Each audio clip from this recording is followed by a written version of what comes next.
What's up, everybody? Tonight, you get the special honor of getting a guest host for tonight. I'm Joel Chappell, aka Mr. Jolie C, with NewEnglandAutoshows.com. VIP Primo is not able to join us tonight, so they have asked me to kind of step in his shoes, and they are big shoes to fit. We're doing the ECS Magazine Hangout tonight, sponsored by Control Freak Company. As usual, we have Reggie all the way over on the left, and tonight we also have ECS Danny, who is one of the ECS Magazine photographers. Tonight we're talking about models with cars and photography, and we're going to go with that. How is everybody tonight? Good. Doing good, Joe. Good, man. Good, Joe. All right, so let's get this party started. We're talking about models with cars. I've shot a couple. I'm new to that scene, so this will be an interesting thing. Danny, how long have you been doing it for? I've been doing it now for steadily for about 3 years now. So you got me beat by 2. Cool. Yeah. When it comes to the models, just started kind of getting into it about 3 years back or so now. Been doing mostly cars, but just slowly started transitioning to getting into the models. And through the help of ECS Magazine, I've gotten a few covers, and you can see my work on some of the past issues. Excellent. And let's remember, guys, you can actually go to the ECS website, and you can actually sign up and get some of those issues, right, back issues, so that you can see them. That's right. ECS.com. Hey, promo and plugging. Let's go. Yeah.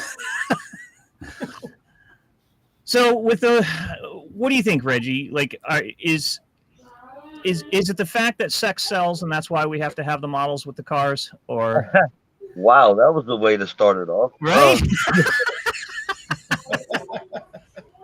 Well, a lot of car magazines and a lot of magazines in particular, the way the world is today, try to refrain from using beautiful females on the cover of their magazines, and just call me old school. I've always believed to have a beautiful woman up there representing the car industry, because when I was a little kid, I always looked at car magazines with the beautiful girls, and that's what I always wanted. I wanted to pull the posters out and tape them to the walls. And yeah, I mean, it really is something. There is something about it, though, because I mean, don't you think that aura of not just the beautiful car, but also the beautiful person in front of it, and they kind of go hand in hand. Danny, talk to me about, like, how you go about when you actually start shooting. Are you focusing more on the girl itself, or are you trying to encompass, like, getting that car in the background more, or what do you focus on more when you're actually taking that picture? Well, when I start to shoot, that I'm shooting, if I'm trying to shoot for a cover, let's say, I try to focus on actually both. When I shoot, I keep both in mind, because it's not only just about the car. It's also, obviously you got the model, and vice versa. You want to try to get as much as both. You want to try to find an equilibrium, I guess, a happy middle when you try to shoot for both. I think it's funny, because in my experience, when I first shot models at the Meet New England event up here in New Hampshire, one of the things that I struggled with is when I shoot cars, I go like very heavy, like in shooting in like a high F stop, so that like you get that deeper depth of field, so that you get like the front to back of the car kind of thing. Whereas you kind of do that a little bit less when you're shooting models, because you're almost like you want the models to kind of like be a little bit more of the focus. She's your main focus. Yeah, she's your main focus. Right. And I struggled with that, because I was actually shooting them as if I was shooting cars, so I had like my very high depth of field, so that I got everything in the back kind of thing. And I kind of was like, but then also realizing, well, I'm also doing the car too. Mm-hmm. So my semi mistake actually paid off a little bit in the long run. Talk to me about, like, is it, I think that this is like one of those catch-22 questions that photographers ask each other all the time. Is it the equipment? Is it the model? Is it the car? What's more important that makes the shot? Honestly, the photographer's eye. I agree. It's the photographer's eye. I don't care what equipment you have. Makes no difference. It's the photographer's eye. It's your composition. That's the most important thing. It's your composition and what you're trying to tell with the picture that you're trying to take. You can have all the fanciest equipment in the world, but if you don't have your composition right, if you don't have an eye for what you're trying to capture, you might as well be taking a picture with a cell phone and call it a day. Right. It's funny, like, so I'm going to actually kind of bear all and show an example of like one of my first ever shots. And this was at Meet New England, and it actually happens to be my car. That Chantel O'Hara is the model's name that's sitting on that. And as you can see, that that was the thing that because it's hard to shoot these type of models like an actual car show type of venue, because then you have the distracting of like the background. Mm-hmm. It's difficult at a car show to try to isolate the model, when you're trying to get a good shot of the car and her, because you've got such a busy background and you're right. trying to minimize it. So you want to try to get the best shot possible without all that other clutter or people in the background. Right. So, with that in mind, where do you prefer to shoot? Like, do you have specific like venues that you specifically choose, or does Reggie send you a location and go work this in? No, believe it or not, the way I choose is I actually drive around, and I look for locations. So I never shoot in the same place twice. Right. That's why all my backgrounds are always different. Is it something that when you're doing it, do you focus it like as if like you're shooting a specific car? So do you try to like match the car to the location? Sometimes. Or are you matching the model to the location? Depending on the model that you're shooting. Well, sometimes I try to blend the car into the environment, but I always try to find the least busiest background that I could find. And the reason why is because I don't want the focus of the viewer. I don't want their eye going to that background, and then the cover, the vehicle and the model get lost. They get lost in that background. Right. So I try to find the most simplest background that I could find so that the vehicle and the model itself are the ones who stand out, that you can't get lost in anything else because the only thing you're seeing is just them. All right. Well, so we'll take a moment to remind everybody that we're sponsored tonight by Control Freak Company, and you guys need to go check them out for some controls on your custom builds. That's a pretty cool thing to check out. Also, remember to go to ECSmagazine.com. And Reggie, you've been quiet. You got to have something here. Yeah, for some reason I'm having problems trying to maneuver this whole setup for some reason. Yeah, we're new to the like taking control. Usually, Mr. Primo has like everything like completely under control and organized and all that. So we apologize tonight if we're not as on point as we normally are. Yeah, because we're missing Primo. Right? Because like he's the man. Yeah, but the show must go on, right? Yeah, it has to. It has to. I couldn't do it. I couldn't go another time without. We did with 1 week without it. So Danny, like Yeah. when you're shooting, do you like when I started shooting the models, it really forced me to up my game on equipment, and it wasn't so much that I was trying to like actually say the equipment um, makes the shot per se, Mhm. but I definitely had this frame of mind where my usual go-to lens for shooting cars is because I was originally shooting Canon.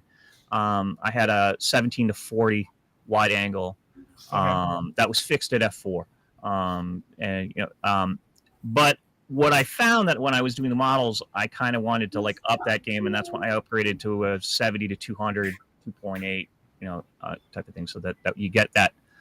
Okay. That you could actually do like the force of getting the background a little bit blurry, that kind of thing. Especially if I was shooting something where I was like focusing specifically on the model, kind of thing. Right. Do you have a preference, and do you go like wide angle so that you can get the whole car, or are you kind of like a zoom and tighten, maybe to do like that forced compression in the back? You know what? I've shot both. Yep. I've shot both. I've shot wide to get more of a background, right? To get more of the surroundings of the vehicle when I'm shooting the vehicle. If I'm shooting the vehicle by itself, yeah, I tend to go maybe a little further out. When I'm shooting the model, I come in a little tight and I focus on her. Right. I shoot with a 24 to 105 f4 lens when I shoot. Right. I don't have any filters on the lens. Normally, like That's if I funny. shoot, It's funny that you say that, because when I was working with Tano and Jay, they were like, oh, you got to get filters, and you got to get a polarizing filter, which I did do a shoot with a polarizing filter, but I was only using that if the model was actually inside the car, and that way I could get like through the glass. through the glass. Right. Yeah. See, but I was tending to like not use a filter, because I felt. Talk to me about how much post you do to clean up your shots. Like, are you like heavy into Lightroom, or do you find that being able to post your shot has saved a shot more for you than actually using like a filter, filters on lens or something like that? Yeah, Joel. When I shoot, like if I'm shooting, let's say I'm shooting coverage for the magazine, I'm just at a car show. Yeah, I've got my filter on. The cut glare, clear glass. That's when I'll use my filter. Right. But when I'm shooting, when I'm actually doing a photo shoot, I don't like to use the filters. I like to keep it clean. Depending on the filter type that you use, it can cut light, 1 to 2 stops or half a stop here and there or whatever. But I don't like the way it looks like when it falls on the model itself. I rather have a clean shot, filterless. It gives me more of that definition on the model instead of having to cut if I have to cut for something on the vehicle. I can always cut that out in post. Yep. So yeah, I try to keep it as clean as possible, especially when I'm shooting a model with the vehicle. Yeah. I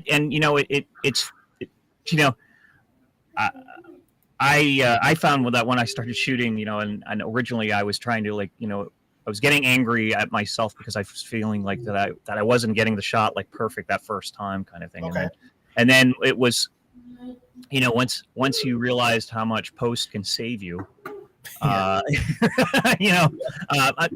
especially at a car show, but when you're doing like one of like your shoots, you have much more control of like you can stage the car where you can dial it in how you want it, right. Which is the great that to me is the best thing. Right. You have the light control, you have everything. Whereas in my situation, right. Whereas in my situations where I'm actually doing it at a car show, it's harder to do because I'm forced to deal with what light I get, what angle I get, because it's not like at a car show you can't move the car per se. I mean, in some instances you might be able to like cordon off an area and have somebody move a car over to that area kind of thing, but that's rare, right? So I think that's where like post will save a shot a lot, unless you can be equipped with modifiers, right? Right. But let's be real. Who's going to take so many modifiers to a car show? Right. You can't. It's so talk to me about like when you're actually shooting like at a location where you have like full controls. How long do you find that it takes you to set up for a shoot? Are you arriving at a shoot long before the model does? Do you do? Yeah. Oh yeah. I get to a shoot and set up about an hour tops. Yeah. I'm there. I look like I've already scouted the location before, weeks and months in advance before I go and actually do the shoot. So then when I get to the shoot, I'll walk around, just make sure that the floor is clean, any garbage or any debris or anything that I need to pick up and get out of the way. Yeah. I'll get that out of the way and just make sure everything is ready to go. Kind of cleaning the area so you don't have to. So you're not having to post it too much in the after, right? Yeah. The cloning heel will only go so far. It only goes so far. Right. Yep. So I think that's like a fascinating foray. Where when you have like the control, you can actually get that in a much better way than per se of like when I'm doing it and I don't have the controls. Let's see. That's true. You have more of a control when you're on your personal shoots. I'm here. Look, I'm gonna send you some examples of a shoot I did of a model at one of the car shows that I went to. Luckily enough, I was blessed to have some pretty good background and not so much clutter. Let me see if I can send this over to you now in a minute, so you can kind of have an idea. And not it's not as bad, right? 'Cause believe it or not, here I actually the backgrounds I kind of came in a little tight, and I did have the room to actually block off some of the things that were going on in the background. Right. So sure we got that. Over in the comments, looks like we had Mr. Farrow over on the side, who's basically saying, "What's up, crew? Good to see you." And we're talking about model photography with cars and how difficult it is at car shows versus when these folks at ECS Magazine get to kind of get staged up, which is something that I have little experience doing in that realm. Well, it don't have to be just ECS Magazine or ECS photographers. It can be, any car photographer out there that goes to car shows. Yeah, if anybody wants to come on and talk about their experience, any car models out there that want to talk about the experience of being shot. Not physically shot, but like. But not for an excuse. I know why it's slow and dead tonight anyway, because we have two major shows down south going on, and then we have shows up here going on. I mean, so yeah, we had talking about the New Hampshire Muscle Car Club. They had their show at the museum up at Loudon today. That went pretty good. I did not go to it, but I've seen like many people sharing on Instagram like a whole bunch of shots at that. Pharaoh just said, "I'm always available to be a model. No one calls me though." I have that same problem. All right, hold on one second. Let's see if I can get set up here. I just sent you I just sent you two emails. All right. I just sent you two emails. One email it's the both of the same model. but one is at the one email's from the car show, and the other one is from the photo shoot that we did. All right, hold on. I'm opening them up right now. I think I opened the same one twice. I did. But while you're looking up that, we also have Scraping the Coast. We got Scraping the Coast in Biloxi, Mississippi, going on right now this weekend. Scraping the Coast. Yep. So I mean, East Tennessee Showdown, obviously in Tennessee. So I mean, we got car shows everywhere, and supposedly both of them are packed with some really nice rides. I wish one of the photographers or someone at one of them shows right now has really great connection to come on and let us see what we're missing out on. Would be really nice. Yeah, Biloxi's got some nice rides out there. I know East Tennessee Showdown's got some nice rides going on. I know Battle on the Bomber. Whoops, that's going to be in this magazine coming up. That's coming up now in July. Yeah, that's Lena. That's Lena. Danny shot her down there in Florida. Yep. We were trying to get her on here, but so this is an interesting. Let's talk about the first aspects of this shot right now. This is a perfect example of what you were talking about, where you have like a background that is not very distracting. We're focused on the truck. We're focused on the model herself. Do you know anything about the truck itself? It's gorgeous. Besides the fact that it's gorgeous. Yeah, man, that's actually a buddy of mine's truck. His name is Bobby Malone. It's a 2005 GMC Sierra. He's slowly working on it. I mean, he's bagged. He's on the ground. He's got the paint job. He's got the graphics on it. He's slowly working on it. He's going to be working up on the interior coming up soon. But he's worked on the outside of that truck right now, and he's got it looking gorgeous. So talk to me about how you set this up. I mean, the shot is kind of weird to me, and let me explain why. Because it's forcing the interest exactly where we want it. We want it on the truck itself, and the model is enhancing the truck, which is exactly what we want when we do this type of thing. But one of the things that's interesting to me about this shot is there's an interesting perspective that's going on with the building. We have like almost a straight horizon line that's actually happening, with the roof, but yet you kind of have this, what do they call it? Like the Dutch shift, where we're actually tilting the camera a little bit to get like kind of that we're forcing the model a little bit more straight, and then we're giving it like a little bit of like almost kind of a little bit of a tilt on the vehicle, right? As almost as if like the truck is zooming away, kind of thing. So is the tilt something that you did as you shot, or as you shot, or was that something that you added in post? No, it's something that I do as I shoot. Excellent. Yeah, it's something that I do as I shoot, because I mean, anybody can shoot up a picture straight, right? But then it's kind of plain, so you want to kind of give it a little bit of a flair. Right. So you want to tilt it a little. I've even done it where I've shot pictures that are straight, and in post I'll curve it a little bit just to make it look, give it a little bit of flair. A little bit of flair on that. Yeah. So this is an interesting shot that probably people don't understand is a little bit harder shot to grab, because you're in shadow, yet you have sun that's probably directly on you while you're shooting into a darker. Like the sun was behind the truck. Right.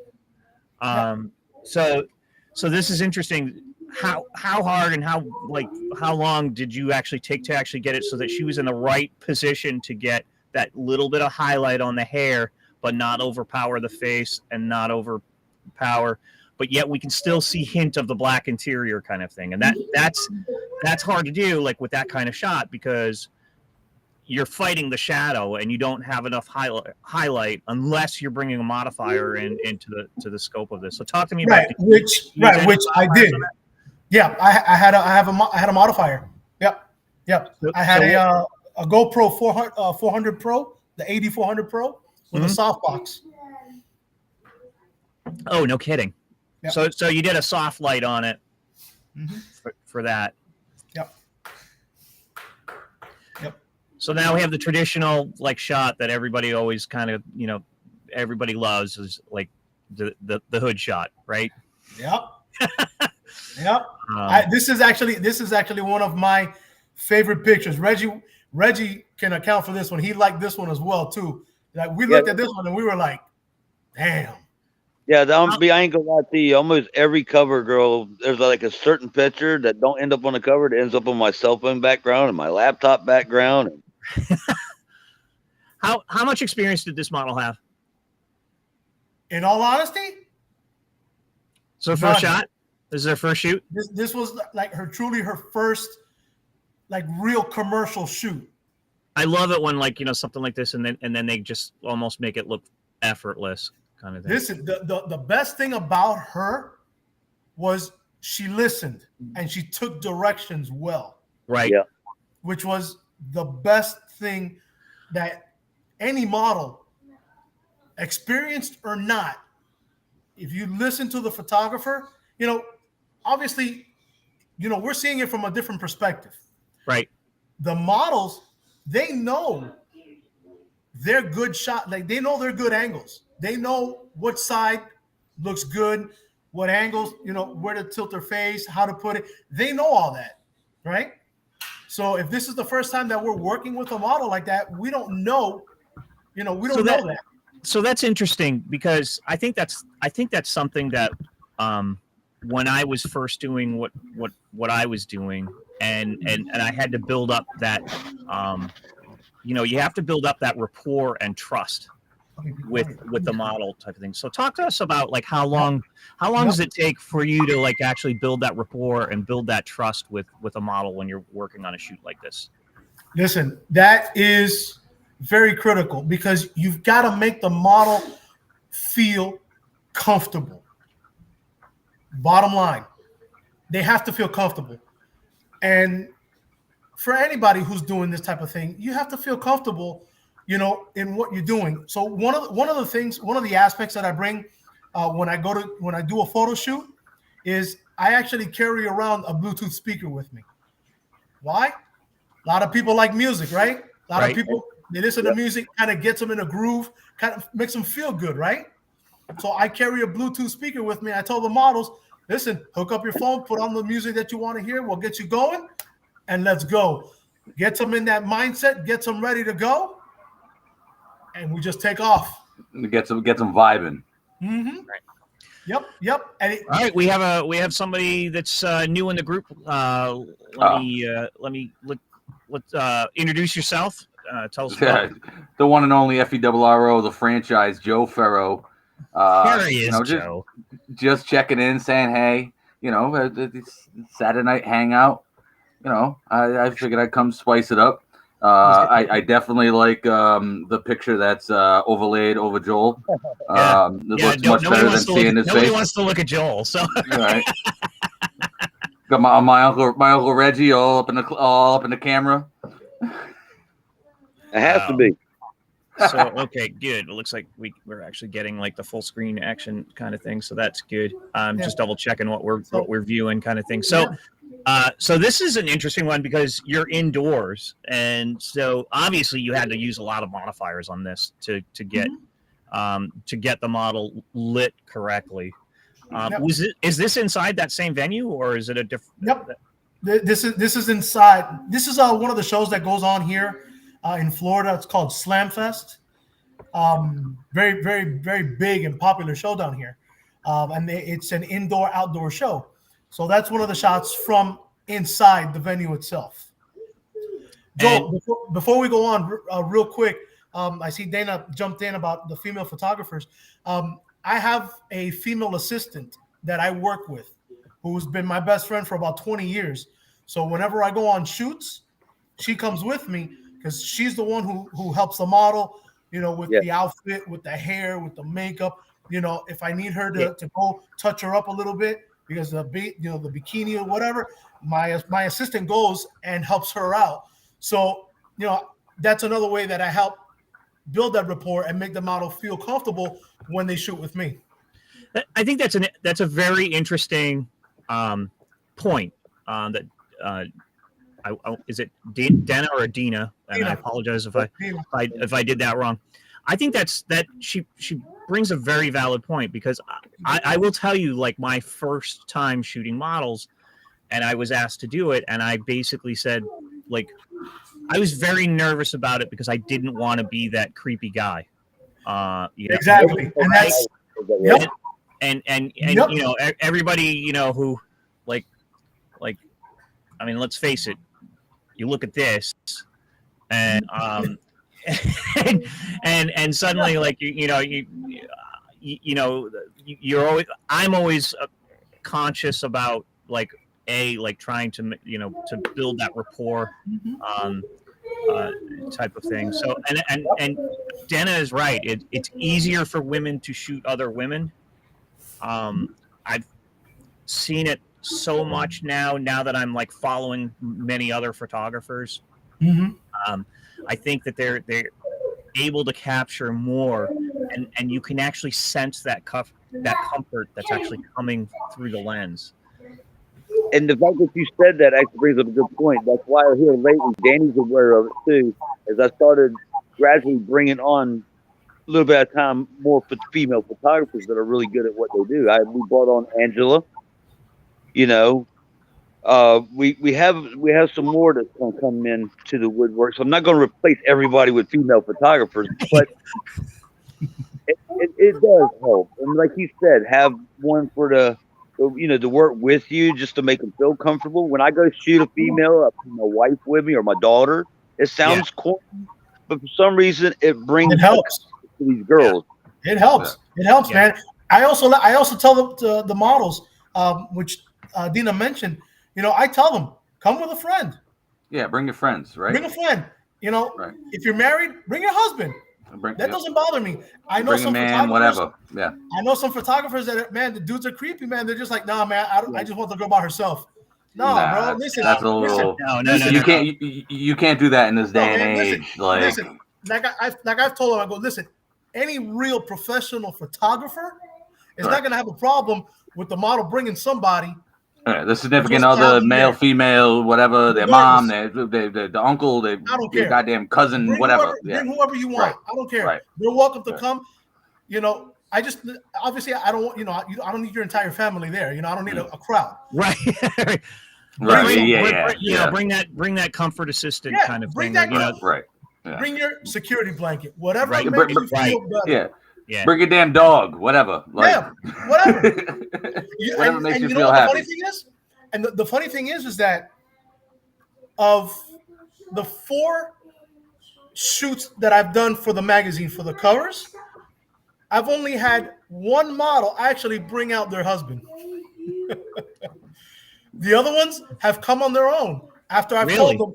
Yeah, after I've told them, you're welcome to bring somebody. Okay, you're welcome to bring somebody. Obviously, we don't know each other. We're going to meet each other for the first time. But at the same time, I also tell them, I go, listen, I have a female assistant who she's been my friend for about 20 years now, but she's my assistant, so she's going to help you with whatever you need. So you don't have to worry about it. So, they know. They know what I try to be as upfront as I can with them to let them know what to expect before anything happens, before we do anything at any of the shoots. I mean, I'm happy to show up and model all by myself. Come on. So I think this actually would be a question more for possibly for Dana. I'm not sure if she does both in front or and behind camera. Dana Dana. Sorry. But talk to me about how much prep time for this shoot did she require, hair and makeup? Did she come fully prepared and ready for shoot or does? Because I told her. I told her. See, one thing with me is when I do photo shoots, I'm the one who picks out the outfits. Yeah. For the models. Oh, interesting. Okay. I pick out the outfits. I pick out the shoes. I ask them how I want the makeup to look and how I want their hair to look. So do they give you like a range of what they have available and you pick from that, or? No, I actually what I do is I have like swim. Let's say it's swimwear, right? Right. I'll look online and I'll find 3 to 4 outfits. Okay. I'll send it to them. Hey, So you'll send an example. You're not necessarily saying get this exact thing, but Right, well, get as close to this as you possibly can. Well, actually, no. I'm actually sending them. I'm picking 4 outfits, and those are the 4 outfits. Any one of those 4 outfits are the ones that I want you to wear. Just pick whichever one you like the most. Okay. So once they do that, once they tell me, okay, listen, I like this one, for say, fantastic. I'll actually end up purchasing the outfit for the model. So Dana actually just said, "LOL, go ahead and model guys." Reggie will tell you, I had a show only guys showed me themselves, the first respect show. I mean, I got no shame. Right. I mean, I'm not a dad, but dad bod's in the building. Let's go. I was gonna say, like dad bod is definitely dad bod, baby. Definitely dad like here representing. Let's go. But I think that's interesting. I'm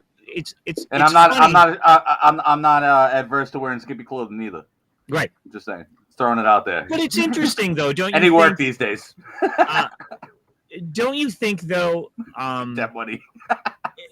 Don't you think though that there's like a true double standard? And I don't want to like get into the debate of like the inclusionary kind of thing, but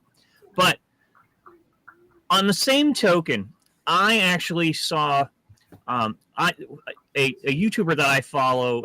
His name is Jared Poland, and he's kind of like very he's really focused mostly on the aspect of like hardware of the photography world kind of thing. But occasionally he does these challenge shoots. And one of the shoots he did was he was actually shooting a gentleman who actually owned a motorcycle shop that modified motorcycles and that type of thing. And now there was 2 interesting aspects of the shoot. One is he was using very old equipment. He was actually challenged to use like the very first generation of digital gear. DSLR? Yeah, like using like a six. You said old. You said old generation. I thought he was in the dark room, like right. Well, which he could do. Chemicals shit, right? Like, which he could do, but the interesting aspect is he even like had to buy the lenses and everything that were of that era and that type of thing. Now that was like the one fascinating part of it. But the other thing about it is that he was shooting this person and the grittiness of this gentleman with the motorcycles that he was building on that type of thing. I found like very fascinating, and it's interesting that like in the car world and the car in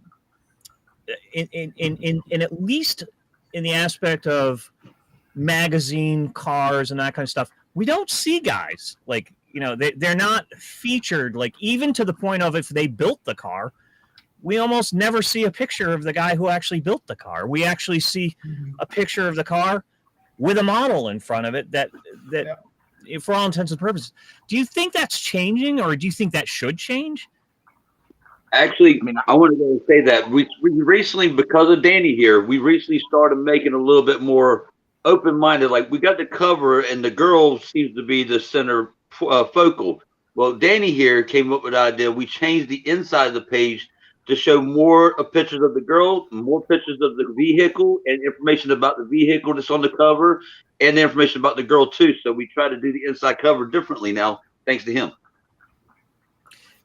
I think that's great, because you're kind of giving focus of like, especially the model. So you get focus and exposure for the model herself. And I think Dina brings up a good point in the chat here. Look how many women buy calendars of guys dressed as firefighters. Blah, blah, blah, blah. There's a lot more car chicks today than there were when we were growing up. There really were. Back I think you know, the hot chick on the hood of the car or whatever the case may be, that was always what we saw because that's, you know, it's car guys. Let's face it, that's the first thing that catches our eye. Yeah, Right. And Joe, I think you're dead on because we are even seeing like the car groups forming themselves. Of lady driven is like a perfect example. Right. In one of my first car clubs that I was in high school, there was a girl who had a Grand National, and she would just smoke everybody. Right. Like she was hardcore. She was with us. She was the only girl that like with a car in the group. Everybody else was everybody's girlfriend or whatever. But like, you know, she showed like, hey, let's go. You know, the chick's got this too. We got to have your right foot also, you know? It's interesting too, because, you know, one of the experiences that I've had recently is that not only do I drive my 95 Corvette to car shows, but I also have a Jeep now, and I've been going four-wheeling in the Jeep. And so when I went to the latest or the most recent topless event, which is no, Joel didn't take his shirt off and ride in the Jeep. Yes, you did. Yes, you did. I saw the pics, Joel. Yeah, right. Okay. I'm friends with you on Facebook. Like, right. And then, but it was interesting to me seeing the amount of women not just driving the Jeeps off road, but also doing some spectacular builds of their. Jeeps. I saw a random Jeep. It's funny you bring this up. I saw a random Jeep in traffic in Providence, and the license plate was topless, and like it was a lifted beast, and she was just blasting music, rolling through. Good looking chick. I was just like, oh hey, oh, damn. Like, she's definitely more manly than I am. She ain't trying to holler at me. I was like, you're cool. I think it's interesting too, because there's a dichotomy that's like happening, because correct me if I'm wrong. I think like we as car guys like that have been here for a while. I think like 20 years ago we used to say things like, man, I wish there were more. I wish there were more chicks at these car shows that I could meet, kind of thing, when we were single, kind of thing. And it seems like now that they're here, there's a dichotomy of many of the men kind of going, oh, why are they here? No, I love it. I love it. I do too. And you know what I love about it too is because I have daughters. I love that my daughters get to see these women that are doing it, and it empowers them to want to do it as well. But I think at these shows they're more respectable than we are. Like, they're not doing burnouts and two steps and donuts and ripping out of the parking lots where they're not supposed to. Like, they're more respectable than we are. Maybe because they came in late in the game, and I mean, us old guys are, but like, I don't know. I had a kid doing donuts like right here in his Miata, which I appreciate the proximity. There's not a lot of room to do a donut, but it's a Miata. It's not really. But I was like, I'm standing going, okay, I'm trying to watch a movie, but I appreciate, but come on, like, stop it, dude. Like, get out of here, kid. You know, and I hate to be that old man in the neighborhood. You totally did the, like, God damn it, you kids! Yeah, no, I was mad. I was going, get off of my lawn. I was doing, yo, why don't you give me a ride? Like, I wanted to film this, like, put it on YouTube. Like, what the F, kid? Like, come on now. Like, I live where there actually used to be one of the first paved tracks in the entire Northeast. My entire neighborhood, and you can see if you looked at it. I'm not gonna put it all out there, but you can see if you look at it Google Maps, you can see where the track used to be. And a lot of car guys. All the streets are named after cars and stuff like that. So I can't complain. Like, that's the way I look at it. I'm like, well, it used to be a racetrack, and I remember doing dumb shit in this neighborhood when I was a kid with my 84 Camaro, just laying 11s down the street. I was like, every time I get up to complain, I'm like, oh shit, I did that. All right. Yeah. Isn't it funny how we go through that? We go through that stage. It's funny because, I often tell the story about my friend Al and Jay, that we all worked at this grocery store, and we used to do, and the name of the grocery store was Violet's IGA. And what we used to do is we used to do what we affectionately called the Violet 500, which was to race around the entire plaza, including the very back where receiving was, and then whoever made it to the front door first was declared winner, type of thing. And now, if we're now of that generation now where we're sitting there like frowning upon people that are doing that type of thing and forgetting that that's exactly what we used to do. I used to do that. With my buddy at Warwick Mall late at night, and we put shopping carts as kind of little hazards and stuff, and we'd switch cars. He had an 81 Monte Carlo. I had my 84 Camaro, and we'd race. And then switch cars and race. Like, we want to see, is it the driver or the car? Right. And it's just dumb shit. And I don't know how the hell we ever get away with it. Not to change topics. Or survive. Right. Yeah. Survive. We're good drivers, but I'm just, Right. Dana just piped in that she had an 89 IROC, third generation. Let's go. Brother, right? Let's go. Nice. I think it's so funny, like how everybody has like a secret love of the Camaro. It's a love-hate relationship, I think, that everybody has of the Camaro. If I could find my old Camaro, I would buy it back right now, no matter the condition. and I've looked. I can't find it. Right. So, interestingly, about Danny, talk to me about like when you started in your photography journey. Did you start in film, or did you because as a matter of fact, we kind of made a joke about like doing like old school, and when I was mentioning the story and doing film kind of thing. But yeah, I mean, it's funny how like in my own personal journey I started with film because I had it in for. Is it just me, or does it seem like the graduation present for our generation seemed to be SLR camera from our dads? My dad gave me a Minolta X370, which I still have. Shit. And it still works.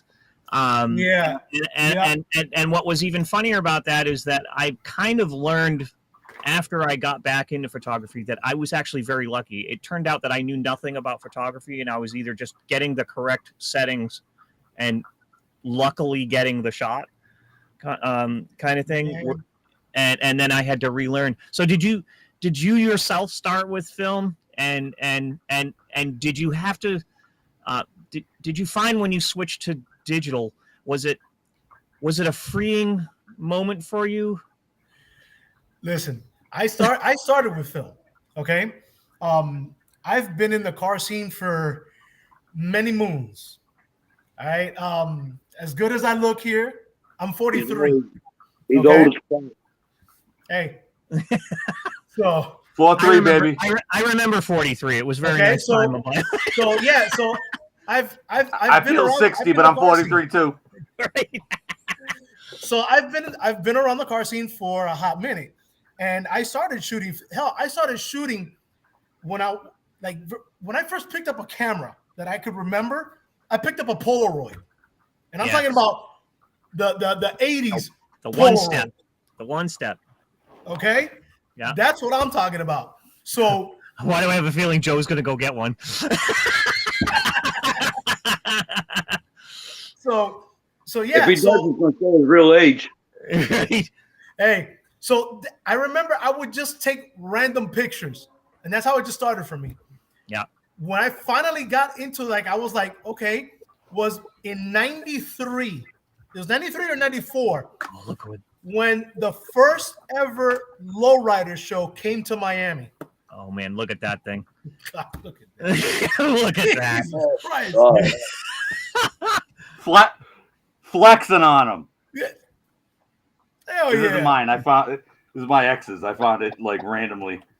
It's a Polaroid SX70 land camera sonar one step. Sonar Yeah. 170. Oh, Yeah, yeah. the sonar. Yeah. Look, Still looks we're crispy talking on the front. modern-day photography, Yeah. not 1974. Look at Yeah. Fit That was right in your cool thing pocket. about it. The way they closed up like that. Yeah. that. Hell Fit yeah. right in your pocket. In your cargo shorts. Yeah. Right. Anyway, So sorry. yeah, so that's how I started. I just remembered I found that today. So that's how I started. Was when I started hitting the car shows, I started hitting up the shows with my 35 millimeter camera. I remember beautiful 35 millimeter camera. I would always go. I'm gonna date myself here, like I told you, I'm 43, but I would go to Eckerd's. If y'all remember Eckerd's, Mm-hmm. okay. Yep. I would go to Yeah, those Eckerd's running. to buy film, right? I would go and buy the film. I would always buy ISO 400. Yep. Always the one I got. Because that's the good middle. That's the good middle of the road. That's the middle of the road. You can. Yeah. You, So that's you might get lucky at night. You're going to be fine in the day too. oh, perfect. I mean, good God. So that was my experience when I started with the photography. It was always film, and then I graduated. My parents actually bought a digital camera, something like 3.2 megapixels. I think was the camera at the time. That's what it had. And it completely blew my mind. I was like, wait a minute. You mean to tell me I can take a picture and immediately look at it? And if I don't like it, I can retake it? Delete What? and retake. Hell Yeah. yeah. I was like, nah. I was like, game changer. That's it. I'm good. With a 256 megabyte card. Yeah. Right. Yeah. I mean, think about. And think about, like, especially with digital now, and actually I think Dana brings up an interesting point that we traded the process of developing film for hours to now hours of editing For digital photos. Yeah. the actual True. digital photos kind of thing. And True. and I think that's an interesting take on that, because once we realize that we can instantly manipulate like our photos, Yep. like directly on from a digital medium. Talk You to don't me know what's about real anymore. right, but talk to me also about the fact that as we've grown in megapixels, there was a transition period where I originally said nobody needs more than 10 megapixels. Because when we were being sold on megapixels, we were originally being told that anything above 8, that's where you could blow up into poster size, Right, and you you wouldn't see Right. like graininess. So that was kind of like my original saying of like nobody's ever going to blow anything up bigger than a poster anyway. So why do you need? Now? Meanwhile, I now have a 42 megapixel Sony, Right. like full frame. Full frame. So talk to me about like how much do you think it like is the importance of doing like the high megapixel versus doing like let's say somebody who's starting off. Mm-hmm. Does it really matter that they're shooting like a 6 or an 8 or even like a 17 megapixel? If you're shooting, if it also depends on the type of photographer that you are, because it comes down to composition. Because Exactly. if you're taking pictures but then you're cropping the hell out of the photo, well, that's where the higher megapixel count comes into effect, because then it's a little less forgiving.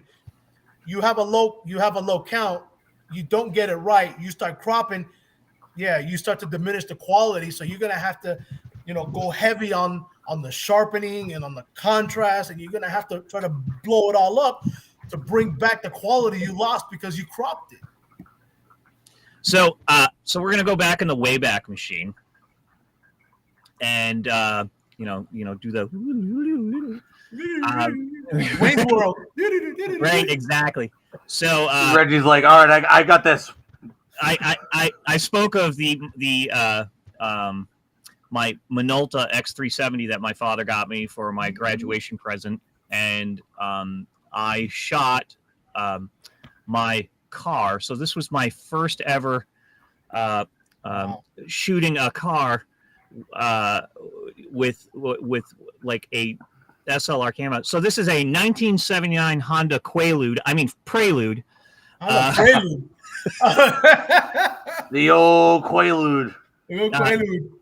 Interesting things to notice about this is that yes, that is in fact like a modified exhaust, and when I say modified, it is in fact a glass pack exhaust. And you'll notice that I had a very cool CB radio antenna mounted to the back. Go full screen on that, Joel. I'd like to see that a little bit. I don't know if I can. There we go. Yeah, there we go. Oh, there she is. All right. Right. Joel, you're making me do this. Also notice that I went to the junkyard and I was able to get I was able to go and get a turbo badge from a Saab.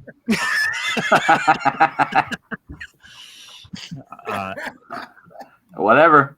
So hey, whatever works, man. So that's the way. That's some of the way back of like my early. Actually, here's actually a shot, like a better shot of that that turbo on there. And by the way, this is. And when I say it was a Quaalude, that's what I called it because it was the slowest car I've ever driven in my entire life. I call every single Prelude a Quaalude. Right. But yeah, so I was going to see if I could find any other like. Look, while you're doing that, he's got the albums out. Look at him go. Okay, the albums out. Hold on, bro. Like yeah. Let's go. Yeah, I'm talking way back when. I'm talking, Wow, look at this. Like I'm talking old school.